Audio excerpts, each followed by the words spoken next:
ওমানের শ্রম মন্ত্রণালয় দেশটিতে অবস্থানরত অবৈধ প্রবাসী শ্রমিক নিয়োগকর্তা এবং সংশ্লিষ্ট সকল পক্ষকে ৩১ জুলাই ২০২৫ তারিখের মধ্যে কর্মসংস্থান সংক্রান্ত আইনি অবস্থা বৈধ করার চূড়ান্ত সতর্কবার্তা দিয়েছে। নির্ধারিত সময়ের পর কোনো আবেদন আর গ্রহণ করা হবে না বলে সাফ জানিয়ে দিয়েছে মন্ত্রণালয়। এই পদক্ষেপটি ওমানি মন্ত্রিসভার অনুমোদিত একটি ব্যাপক ছাড় উদ্যোগের অংশ, যার আর্থিক মূল্য ৬০ মিলিয়ন ওমানি রিয়াল, প্রায় ১৫৬ মিলিয়ন মার্কিন ডলার।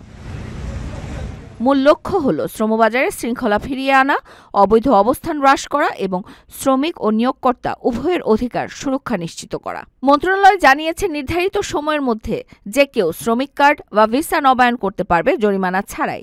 আবেদনকারীরা মন্ত্রণালয়ের ওয়েবসাইট ও অনুমোদিত চ্যানেলের মাধ্যমে অনলাইনে প্রক্রিয়া সম্পন্ন করতে পারবেন। বর্তমানে ওমানে বাংলাদেশ, ভারত ও পাকিস্তান সহ বিভিন্ন দেশের প্রায় ১৪ লাখের বেশি প্রবাসী কর্মরত, যাদের মধ্যে অনেকে এই আইনি ছাড়ের আওতায় পড়ছেন।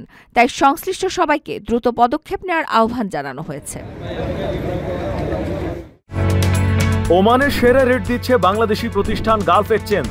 প্রিয়জনকে টাকা পাঠাতে আজই আসুন আমাদের যে কোনো ব্রাঞ্চে অথবা কল করুন স্ক্রিনে দেয়া নাম্বারে। গালফ এক্সচেঞ্জ, বাংলাদেশিদের প্রিয় এক্সচেঞ্জ।